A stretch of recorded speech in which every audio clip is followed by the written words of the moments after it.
Statement എപ്പോഴും DGCയുടെ ഭാഗത്ത് നിന്ന്, ഡയറക്ടർ ജനറൽ ഓഫ് ഏവിയേഷന്റെ ഭാഗത്ത് നിന്ന് വന്നിട്ടില്ല. അപ്പൊ അത് വന്നു കഴിഞ്ഞാൽ നമുക്ക് സ്വീകരിക്കാൻ പറ്റും. പക്ഷെ ഇപ്പൊ ഞാൻ മനസ്സിലാക്കുന്നത് ഒരുപക്ഷെ അതൊരു തേർഡ് സ്റ്റേജ് മെയിൻ്റനൻസ് ഫെയിലിയർ അല്ലെങ്കിൽ മറ്റേതെങ്കിലും രീതിയിലുള്ള എഞ്ചിൻ അല്ലെങ്കിൽ ഏതെങ്കിലും പൈലറ്റിന്റെ ഭാഗത്തുള്ള എന്തെങ്കിലും ഇഷ്യൂസ് ആണോ, ഇതൊക്കെ നമുക്ക് ഒന്ന് അനലൈസ് ചെയ്യേണ്ടതായിട്ടുണ്ട്. അതായത് DGCയുടെ ഒഫീഷ്യൽ ഒരു പ്രിലിമിനറി റിപ്പോർട്ട് 24 ദിവസത്തിനുള്ളിൽ വരും. അത് വന്നു കഴിഞ്ഞാൽ നമുക്ക് അതിനെ കുറിച്ച് ഒരു അധികാരികമായിട്ട് പറയാൻ പറ്റും. ഇപ്പൊ ആക്ച്വലി മനസ്സിലാക്കുന്നത് ഇതൊക്കെ ഒരു എന്താ പറയുക, ഒരു എഞ്ചിൻ ഫെയിലിയർ എന്തെങ്കിലും മെക്കാനിക്കൽ എറർ ആയിട്ട് ഇങ്ങനെയുള്ള പോസിബിലിറ്റീസ് ആണ് ഇപ്പൊ നമ്മുടെ മുന്നിൽ കാണുന്നത്.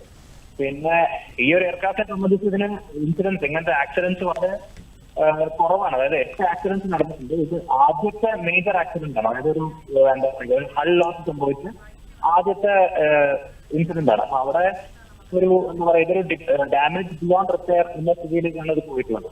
അപ്പം ഒരു സീരിയസ് ആയിട്ട് ഇൻവെസ്റ്റിഗേഷൻ നടക്കും. DGCയുടെ ഇൻവെസ്റ്റിഗേഷൻ നടക്കും, പിന്നെ ബോയിങ്ങിന്റെ ഇൻവെസ്റ്റിഗേഷൻ നടക്കുന്നുണ്ട്.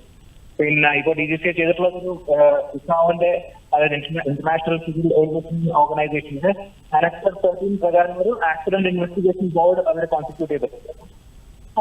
അവിടെ ഒരു ഇൻവെസ്റ്റിഗേഷൻ നടന്നിട്ട് അതിന്റെ റിപ്പോർട്ട് വന്നു കഴിഞ്ഞാൽ നമുക്ക് ഇതിനെ കുറിച്ച് ഒരു ഒഫീഷ്യലായിട്ട് എന്താ പറയുക, എന്താ സംഭവിച്ചതെന്ന് മനസ്സിലാക്കാൻ പറ്റുള്ളൂ. പക്ഷെ ഇപ്പൊ ഒക്കെ അസംഷൻസ് ആണ്. സംഭവിച്ചിട്ടുണ്ടോ, അല്ലെങ്കിൽ എഞ്ചിൻ ഫെയിലിയർ ആണോ, അല്ലെങ്കിൽ മെയിൻ്റനൻസ് ഫെയിലിയർ ആണോ എന്താണെന്നുള്ളത് നമുക്ക് ഇപ്പോഴും ഒരു എന്താ പറയുക ആധികാരികമായിട്ട് പറയാനുള്ള സമയമായിട്ടില്ല. പിന്നെ ഈ പറഞ്ഞ പോലെ CDR ഡേറ്റ, ബ്ലാക്ക് റെക്കോർഡിംഗ്സ്, ഇതൊക്കെ ഈ ഡാറ്റയൊക്കെ അനലൈസ് ചെയ്ത് കഴിഞ്ഞാൽ ഇതിന്റെ ഒരു കൺക്ലൂഷനിലേക്ക് എത്താൻ സാധിക്കുള്ളൂ.